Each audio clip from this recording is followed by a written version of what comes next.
एक बहुत ही प्यारे और हरे भरे जंगल में टक्की नामी एक खरगोश रहता था।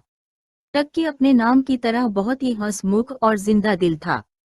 वो हर वक्त मुस्कुराता रहता और जंगल के तमाम जानवर उसे बहुत पसंद करते थे। एक सुबह टक्की जंगल के इस कोने में पहुंचा जहां सब छोटे जानवर मिलकर खेलते थे। लेकिन आज वहां का मंजर देखकर टक्की उदास हो गया। खेल का सारा मैदान सूखे पत्तों, कचरे और झाड़ियों से भरा पड़ा था।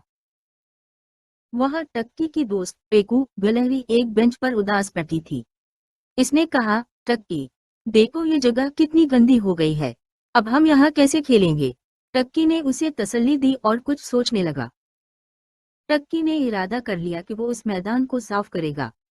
वो भागकर अपने घर गया और वहां से एक छोटी सी झाड़ू और एक बाल्टी ले आया। इसने सोचा, अगर मैं मेहनत करूंगा तो ये जगह फिर से खूबसूरत बन जाएगी। टक्की ने काम शुरू कर दिया। वो झाड़ू से सूखे पत्तों को एक जगह इकट्ठा करने लगा। काम करते हुए भी इसके चेहरे से मुस्कुराहट गायब नहीं हुई थी। वो खुशी खुशी गुनगुना रहा था। थोड़ी देर बाद टक्की ने पानी की बाल्टी से झूलों पर जमी मिट्टी को साफ करना शुरू किया। वो अपने नन्हे हाथों से कपड़ा रगड़ रगड़ कर झूलों को चमकाने लगा ताकि इसके दोस्त दोबारा उन पर खेल सके। टक्की का एक और दोस्त कोको कछुआ वहां से गुजर रहा था। जब उसने टक्की को अकेले इतनी मेहनत करते देखा तो वो भी इसकी मदद के लिए रुक गया। कोको ने कचरा उठाने के लिए एक बड़ा सा थैला थाम लिया। सूरज ढलने से पहले ही खेल का मैदान बिल्कुल साफ सुथरा और चमकदार हो गया था।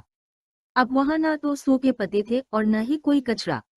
टक्की ने पसीना पूछा और खुशी से एक लंबी सांस ली। थोड़ी ही देर में जंगल के दूसरे छोटे जानवर और परिंदे वहां पहुंच गए। पेकू गिलहरी ने जब साफ सुथरा मैदान और चमकते हुए झूले देखे तो वो खुशी से उछल पड़ी।